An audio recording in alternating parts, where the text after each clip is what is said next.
yow salaam la famille maa leen nuyu yéen ñëpp man la Nit Doff donc ginnaaw bi mu masawoo Sénégalais yëpp di masawu famille suñu martyrs yi nga xamante si daanu nañ ñu ngi leen di ñaanal yàlla yërëm leen. ñu ngi masawu seen famille yëpp, ñu ngi masawu seen mbokk yi, seen waa koñ yi, seen waa dëkk yi fu ñu dëkk ci Sénégal ñu ngi partagé ak ñoom douleur boobu noonu. suñu xol yi mi ngi saigné instant bi nii moo tax lu ñuy jubilé amu fi parce que gagné wuñu dara pour le moment. am na benn pas bu ñu def certes mais on a perdu nos frères et nos sœurs te loolu métti boobu noonu dañu koy ànd ak famille yooyu yëpp ak dëkk yooyu yëpp dañu koy ànd ak ñoom. li ñu bëgg a wax nag mooy képp koo xamante si ni am nga koy gërëm koy tàcc wala koy féliciter na nekk la jeunesse sénégalaise. la jeunesse sénégalaise nous sommes fiers de vous. ay ndaw lii rek lañ mën a jëriñ seen réew bu leen soxlaa ngeen jug taxaw yow aussi loolu rek nga mën a jëriñ say doom nga xàllal leen yoon bi nga def sacrifice pour ñoom mooy nga jug taxaw pour ñoom. suñu doom yi ëllëg bu ñëwee dinañ xam que ni cette génération là a pris ses responsabilités, a assumé sa mission et loolu ñu ngi leen ci simil chapeau di leen jaajëfal bu baax a baax a baax a baax di wax que ni lépp loo gis aussi combat boo gis dafa am ay stratégie dafa am ay leader ñëpp tàngoon nañ ñëpp waxoon nañ lan mooy objectif final bi mais ndegam ki nga xamante si nii moo doon jiite di ñu mépriser suñu moor yi di wadd benn par benn waxul ak ñun faale wuñu comme kooku bu génnee daal di def discours wàccee baatam suñu leaders yi aussi wax ñu ko ni xadar bi ñu doon demee nañ ko teggi li ñu war a def mooy déglu leen parce que ñoom aussi am nañ benn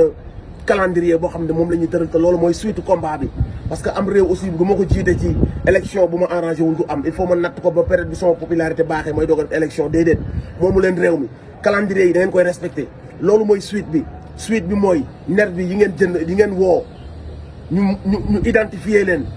raykatu nit yëpp ñu identifier leen ñoom ñëpp ñu fay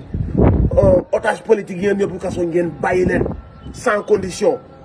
tëral nañ calendrier bi ñun ñëpp nañ tënku ci calendrier bi parce que dégg ngeen ñu ne dañ ñuy woowaat manifestation bu ñu woowaatee manifestation na mën leen ni c'était le premier jour c'est ça la suite du combat ñi ko comprendre dañuy foog ni tey dañoo waroon génnaat suba ñu génnaat déedéet def nañ benn premier pas ñoom wàcce seen baat ñun ñu def tekk am na benn calendrier bu ñu leen di imposer ñun ñëpp nañ tënku ci loolu bu ñu woowee ci biti ñu dem manifester ba bis bi ñuy àgg ci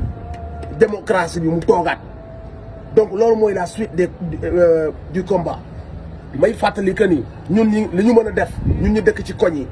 suñu mbokk yi nga xamante se ni seen liggéey yàqu na ci wala seen boutique toj si wala affaire yu mel noonu ñun ñu dëkk ci koñ yi ñu def ay comité ñu def ay collecte nu ñu mën a jàppale suñu commerçant yooyu wala ñi yàqule ñu jàppale leen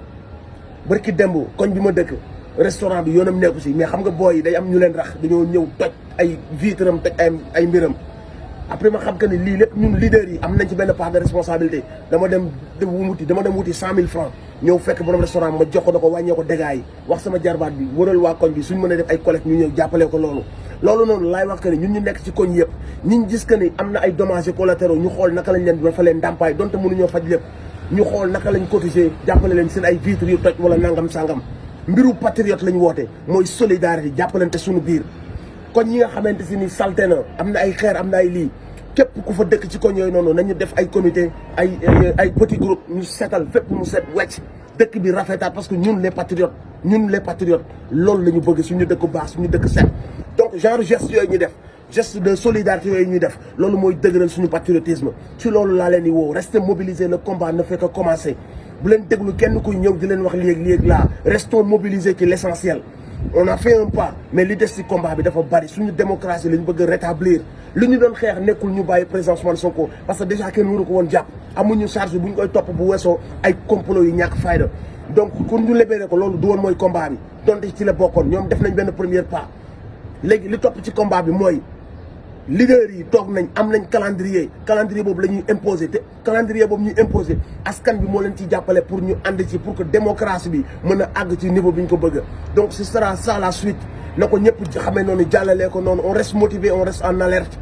buñ ñu woowee ñu génn mais nekkul na dañuy génnaat tey tell am ñuy wax non ana ñu doon génn patati patata combat boo gis day jaar ci yoon il faut moom ay leader il faut ñuy déglonte ñu xam fan lañ jëm ak lan lañ bëgg donc pour le moment nañ déglu leader yi bu ñu woowee ñu génn ñu topp calendrier ay élection de am ku nekk am si chance boo waree gagné soo waree perte nga perte mais lépp am ci yoon ak droit donc c'est ça la suite du combat restez mobilisés fu ngeen nekk ci Sénégal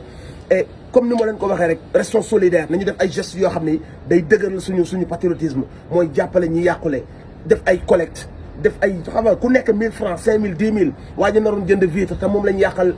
magasin yéen ngeen defal ko nga xam si amoon na naqar mais au moins waa koñ bi ñëw nañ defal ko kolo mu defaraat ay vitre am ñun ñëpp bu ñu dee geste yu mel noonu dina tax ëllëg dañuy légitime suñu waxee booy wàcc leen ci mbedd yi dañuy légitime parce que dañuy xam que ni ñun defuñu ay affaire u délinquant defuñu ay affaire u agresseur ay affaire u borom bopp lañu ay nit yu gëm seen réew donc maa ngi koy digal yéen ñu nekk ci Sénégal bi yëpp surtout ci Dakar fépp fu am ay dégâts xool leen naka ngeen ci mën a kolo jàppale ñi am ay dégâts donte mun leen def lépp ngeen def geste boo xamante ni dina leen soulager loolu la ñuy woowee patriote ci loolu lañ leen di woo mooy gëm suñu réew jàppale suñu réew defar suñu réew mais nag xeex injustice mooy la première chose à faire injustice fu mu am dara du dox xeex justice nag justice bu xasee ba am lépp lay ñëw rek rouler sur les rails donc na ko ñëpp xamee noonu ñu ngi big up toute la jeunesse encore une fois ginnaaw bu ñu bigabee suñu yaay yi ñu taxawu jigéen yi ñu taxawu suñu sëriñ si kilifa diine yi amuñ seen fay ñu ngi leen di ñaanal ngeen yàgg fi te wér mais ñu ngi big up surtout la jeunesse sénégalaise diaspora bi fu ngeen mënta nekk mais vraiment la jeunesse sénégalaise xam leen ni représenté ngeen seen drapeau représenté ngeen seen réew te xam leen que ni nii rek lañ mën a amee suñu liberté le combat ne fait que commencer restez en alerte déglu leen su leen gars yi woowaatee ngeen génn ba bis bi ñu am li ñu bëgg ñun ñëpp incha allah rabbi salut respect à tout le monde.